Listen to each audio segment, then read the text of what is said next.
రాజన్న సిరిసిల్ల జిల్లాలో ఇందిరమ్మ ఇల్లు ఇప్పిస్తానని లంచం డిమాండ్ చేసిన ఉదాంతం కలకలం రేపుతుంది.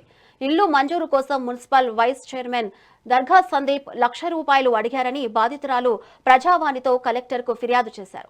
దీనికి సంబంధించిన వీడియో కూడా సామాజిక మాధ్యమాలలో వైరల్ గా మారింది. ఈ ఘటనపై స్పందించిన మున్సిపల్ కమిషనర్ పోలీసులకు అధికారికంగా లేఖ రాశారు.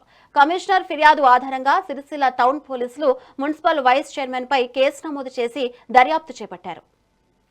ఈ అమ్మని ఇందిరమ్మ ఇల్లు కానీ పెట్టుకుంటే మంజూరు అయిన పేరు వచ్చిన తర్వాత వైస్ చైర్మన్ గారు గౌరవం లేని వైస్ చైర్మన్ గారు డబ్బులు అడిగింటారు ₹1,00,000 అడిగిందండి. ఆయన అడిగిన వ్యక్తి ఏమంటాను నేను ఇయ్యలేని పరిస్థితిలో ఉన్నా సార్ అంటే ఇది ఇవ్వకపోతే రాదు నేను బయట కార్లకి వీళ్ళకి వాళ్ళ కార్లకి ఇవ్వాలి అన్న ముచ్చట ఆయన మాట్లాడినట. కాకపోతే ఇవాళ నలుగురు ఇంటి మీదకి వచ్చి వేరే వాళ్ళతో దౌర్జన్యంగా భర్త లేనప్పుడు వచ్చి ఇంకా ఆడి మనుషులు బెదిరించి న్యూస్ తీసుకున్నారట. తీసుకుని ఆయన భయపడుతుంది. ఏదైనా నువ్వు అడగలేదు కావచ్చు, అడగకపోతే డైరెక్ట్గా నేను అడిగినానమ్మా అని ఒక నలుగురు పిలిచి గుంజి అడగాలి. కానీ నువ్వు ఇవాళ ఆడి మనుషులు వేరే మనుషులు వెళ్ళి దౌర్జన్యం చేసుడు ఏమున్నది? ఇది ప్రజారాజ్యమా గుండా రాజ్యమా అని ఆలోచన. ఒక్కసారి వైస్ చైర్మన్ గారు ఒకసారి ఆలోచించండి సార్, మీరు అనుభవం ఉన్న వాళ్ళు. ఇది కరెక్ట్ కాదని నా మనసు అనిపిస్తుంది.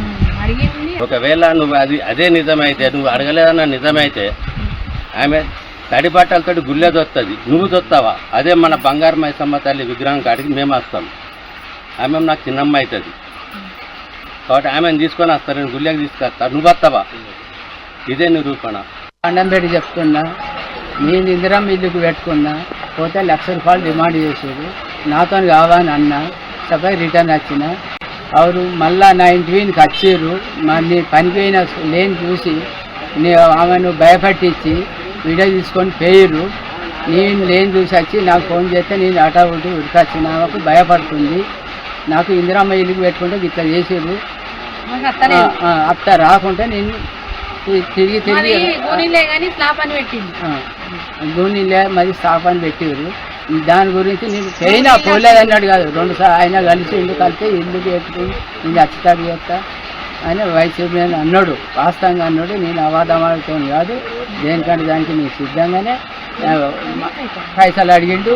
మళ్ళా అందులో ₹1,00,000 అడిగిస్తాను. పైసలు ఇస్తేనే పని అవుతుంది, నేను ఆ సార్లకు ఇవ్వాలన్నాడు. నేను నాతో కావాలి నేను అన్నా, సపరేట్గా రిటర్న్ వచ్చిన ఎవరితోనన్నా చేయించుకోని అన్నాడు. ఇక ఇంతే, ఎక్కువ మాట్లాడలేదు. నేను కూడా వెళ్ళొచ్చిన. మీ పేరు? నా పేరు వెంగళ వెంకటేశ్వర, 22వ వార్డు కారకారం ఉన్నా కదా. అండంపేట చెప్తున్నా.